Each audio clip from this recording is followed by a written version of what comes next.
नमस्कार. आपण हा व्हिडिओ बनवण्याचं कारण असं आपली जनरल बॉडी झालेली 7 जूनला आणि त्यानंतर लोकांना अपेक्षित आहे की काय सुरू आहे आपल्या प्रोजेक्टवर त्यानंतर.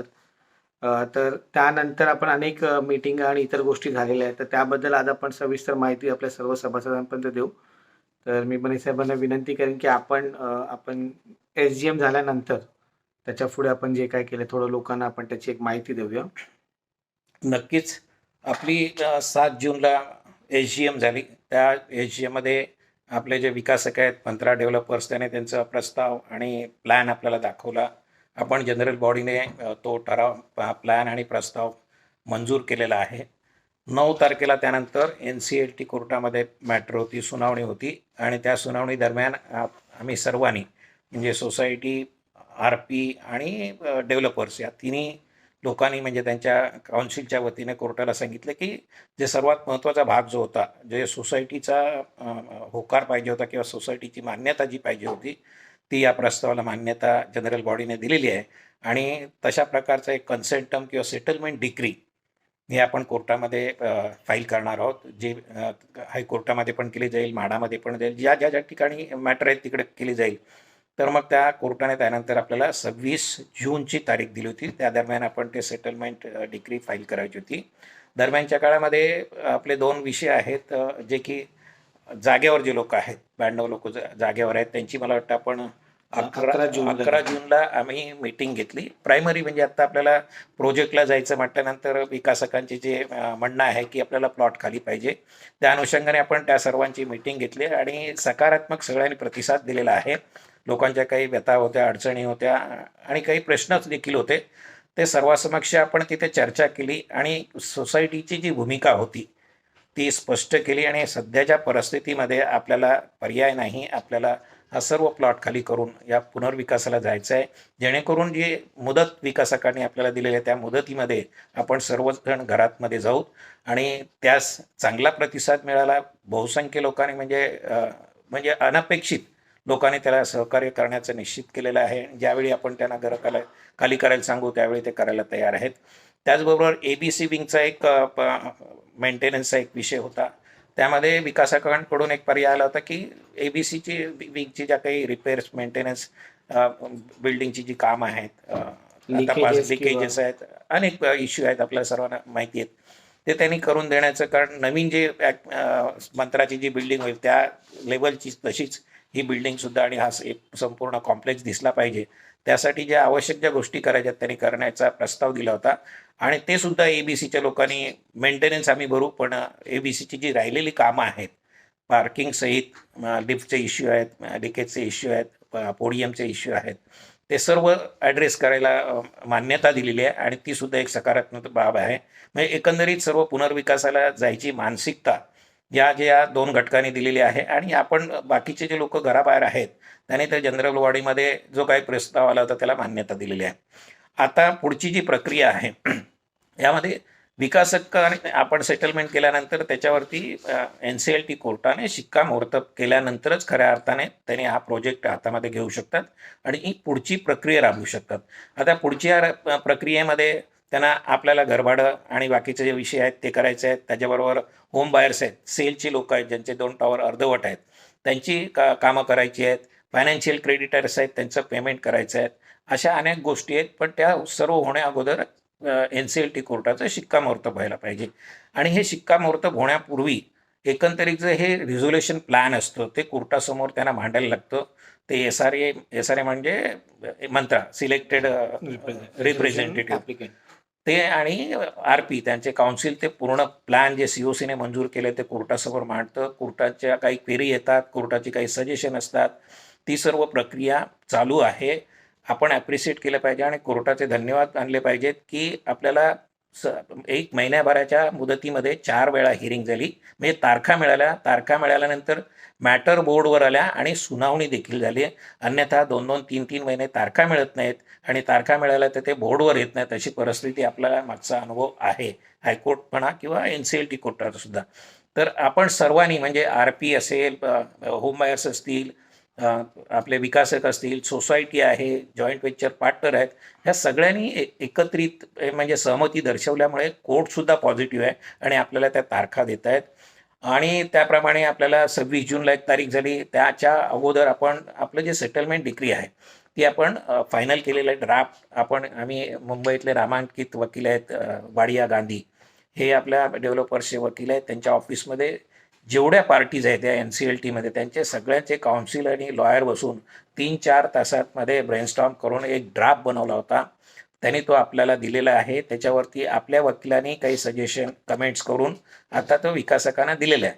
त्यामुळे ही सगळी प्रक्रियेमध्ये जो काही वेळ घ्यायला पाहिजे होता तो वेळ गेलेला आहे आणि आता एक फायनल ड्राफ्ट झालेला आहे. आजसुद्धा NCLT कोर्टामध्ये हिअरिंग झाली. त्यामध्ये सुद्धा ते प्लॅन त्यांच्यासमोर मांडलं गेलं. जो म्हणजे हिअरिंग चालू असतं त्याच्यामध्ये जे रेझोल्युशन प्लॅन आहे ते मांडलं गेलं आणि आपल्याला आता 11 तारीख म्हणजे 4 दिवसाच्या फरकाने आपल्याला पुढची तारीख मिळालेली आहे आणि यामध्ये आपला जो ड्राफ्ट आहे तो 2 दिवसामध्ये फायनल होईल सगळ्या दृष्टीने आणि त्याच्यावरती कमिटीच्या वतीने, विकासकांच्या वतीने आणि RPच्या वतीने सह्या होऊन ते कोर्टामध्ये फाईल होईल. आणि हे झाल्यानंतर खऱ्या अर्थाने ही प्रक्रिया पूर्ण झाल्यानंतर त्या पुढच्या तारखेला शक्यतो हे प्लॅन प्रपोजल पूर्ण होईल.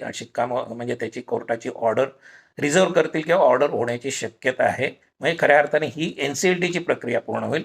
ही प्रक्रिया झाल्यानंतर त्यांना ॲक्मेच्या बोर्डवरती, जे आपल्या त्याचे विकासक आहेत त्यांना ॲक्मेच्या बोर्डवरती यावं लागेल. त्याच्यासाठी एक COCची मीटिंग, 1-2 COCच्या मीटिंग असतील. ती जी एक प्रक्रिया आहे ती व्हायला लागते. त्याची लीगल प्रक्रिया जी काय असेल, ज्या फॉर्मॅलिटीज आहेत त्या त्यांना जलद गतीने करतायत. त्याला 6-6 महिने सुद्धा कालावधी लागतो. पण आपल्या मॅटरमध्ये सगळ्यांच्या सकारात्मक असल्यामुळे, कोणाचं काही ऑब्जेक्शन नसल्यामुळे ही प्रक्रिया जलद गतीने होऊ शकते. आपलं एक टेंटेटिव्ह टार्गेट आहे की कोर्टाची ऑर्डर झाल्यानंतर, आता याच्यामध्ये आणखी एक अशी अडचण असते की कोर्टाची ऑर्डर प्रोनाऊन्स केल्यानंतर सुद्धा कोर्टाची सहीनिशी जी ऑर्डर येते किंवा ऑर्डर निघते तिला सुद्धा काही महिने लागतात. ती ऑर्डर हातामध्ये आल्याशिवाय पुढचं काही होऊ शकत नाही. पण आपल्या मॅटरमध्ये ती लवकर येऊन ते पुढची प्रक्रिया होईल आणि आपलं एक टार्गेट असं आहे की कोर्टाची ऑर्डर झाल्यानंतर पहिलं जे आपलं अपफ्रंट रेंटचं पेमेंट आहे ते महिन्याभराच्या अवधीमध्ये ते आपल्याला मिळेल. अशा पद्धतीने आपण सगळे काम करतोय. सगळे पॉझिटिव्ह आहेत. आपल्याला ही अपडेट द्यायची होती कारण मीटिंग झाल्यानंतरची प्रक्रिया आपल्यापर्यंत अपडेट आलं नव्हतं, म्हणून हा एक छोटासा व्हिडिओ तुमच्यापर्यंत आपण पोहोचवतोय. आणि सुरक्षेच्या दृष्टिकोनातून आपण ह्या ड्राफ्टमध्ये जे काय आणायचं आहे आपल्या पुनर्विकासाच्या दृष्टिकोन ते सगळं आपण त्याच्यात आणण्याचा प्रयत्न करत आहोत आणि आपली बाजू तेवढं स्ट्रॉंग करून घेतली आहे. खरं आहे, कारण त्याचा वेळ जाण्याचं कारणच आहे आपले काउन्सिल आहेत, आपले अटर्नी आहेत, म्हणजे जे वकील आहेत त्यांनी त्याच्यावरती बरंचसं काम केलेलं आहे आणि मागे झालेल्या चुका होता कामा नये. आपल्या दृष्टीने जे काय सुरक्षितता असली पाहिजे ती सगळे मुद्दे त्याच्यामध्ये घेऊन आणि ते त्यांच्याकडून मान्य करून आपल्याला ते पुढं जायचं आहे. कारण सगळ्यात महत्त्वाचं एक टाईमलाईन असते. अमुक तारखेमध्ये किंवा अमुक दिवसामध्ये हा प्रकल्प पूर्ण व्हायला पाहिजे. विना अडचणी कोणतेही अडथळे येता कामा नये. त्यासाठी जी प्रक्रिया असते त्याचा जो बेस आहे तो आपलं हे सेटलमेंट डिक्री आहे. यानंतर आपण एक सप्लिमेंटरी ॲग्रीमेंट पण करावं लागणार आहे. हे बोर्डवर आल्यानंतर ते आपण करू. त्याला एक 45 दिवसाचा कालावधी आहे. पण हे सेटलमेंट डिक्रीमध्ये सगळे मुद्दे येणार आहेत. त्यामुळे त्याची 45 दिवसाने किंवा 2 महिन्याने ते झालं त्यामुळे काही हरकत होणार म्हणजे अडचण अशी नाही आहे, कारण सगळं काही याच्यामध्ये येणार आहे. तर रेस्ट अश्युअर की आपली जी प्रक्रिया आहे ते फुलप्रूफ आहे. आपल्या सेफ्टी सुरक्षेच्या दृष्टीने काळजी करण्याचं काही कारण नाही. तर ही प्रक्रिया होईल लवकर.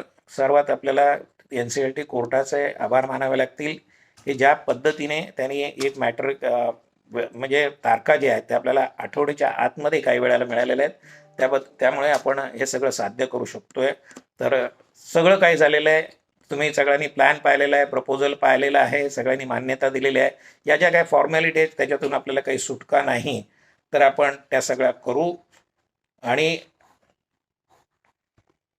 ग्रुप ॲडमिन संदर्भात आपण जे ब्लॉक करून ठेवलं तुम्ही एक खेदाची गोष्ट आहे आमच्या दृष्टीने सुद्धा. आपण सगळे जे ग्रुप आहेत ते फक्त ग्रुप ॲडमिनच्या कंट्रोलमध्ये ठेवलेले आहेत. त्याची कारणं आपल्या सगळ्यांना माहिती आहेत. काही दिवस आपल्याला ते सहन करावं लागेल. आम्ही या मताचे नाहोत लोकांचे विचार म्हणजे लोकांपर्यंत पोहोचले गेले पाहिजेत. पण लोकांच्या मागणीवरूनच काही लोकांनी फोन करून प्रत्यक्ष भेटून सांगितलं की काही जर लोकांच्या अडचणी म्हणजे काय बोलतात त्याला मतांतर असतील, काय संभ्रम निर्माण होत असेल तर आपल्याला ते टाळायला पाहिजे. आपण जनरल बॉडीमध्ये आपण सविस्तर चर्चा केलेली आहे. 11 तारखेला त्या जागेवरच्या लोकांबद्दल बोललेलं आहे. 13ला ABCच्या लोकांबरोबर बोललेलं आहे.